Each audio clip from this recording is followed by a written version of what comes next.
readers, it's time for us to talk about this letter. Do you know what this letter is? Yeah, it's the letter H. H. And what does the letter H spell? Yes, it spells it's almost like a breath sound, isn't it?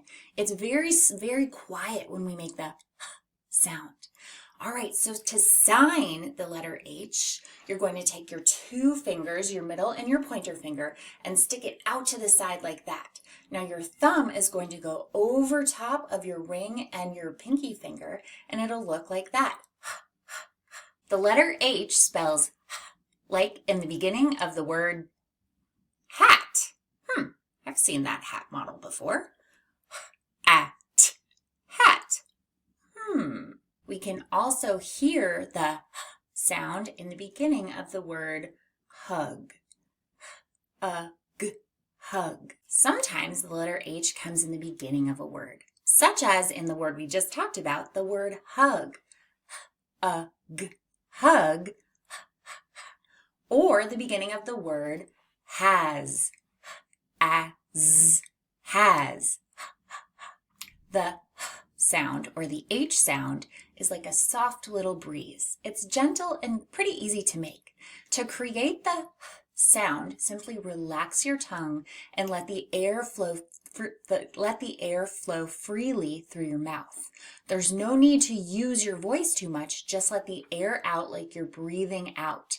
You can hear that sound in the beginning of words like hat, or the beginning of the word home. Okay, let's try it together. Take a deep breath. Relax your tongue and let the air flow out as you say. It's like panting, almost like a dog sound if you're pretending to be a little puppy. It's calm and quiet, just a whoosh of air. And it can be helpful to say the word hat so that you can really practice isolating that sound. So say hat. Now say hat without the at part. See? That's how you can practice making the sound. Let's look at our consonant sound wall and see where we find the sound. Okay, it's all in that last column. Do you see the one closest to me? And it's under the heading for back of throat, and it's next to the row heading for fricative. And it's the only sound in that column. Pretty interesting. Now listen really closely and tell me if you hear the sound in the beginning of these words. Okay, the first word is the word host. Host. Do you hear in the beginning of host? Host. Yes, I heard it too. Great work. The next sound, or the next word, is the word chip. Chip. Do you hear in the beginning of chip? No, me neither. Okay, the next word is the word wax. Wax. Do you hear in the beginning of wax? Wax. No, wah, wah. And then finally, our last word is the word holly. Holly. Do you hear in the beginning of holly? Yeah, me too. Great job. Now let's practice reading some of these words together, starting with the blue word at the top of page 1. At. Hat. Yes, like wearing a hat. Okay, now the next word on page 1 has an orange arrow next to it. Add. Had. Had. The word is had. Now go to the top of page 2 next to the red arrow. As. Has. Has. Now the yellow arrow. Him. Him. The teal arrow. Hug. Hug. Oh. And then our last word, the blue arrow. Hen. Hen. Oh, like a little chicken. Great reading words that have the sound.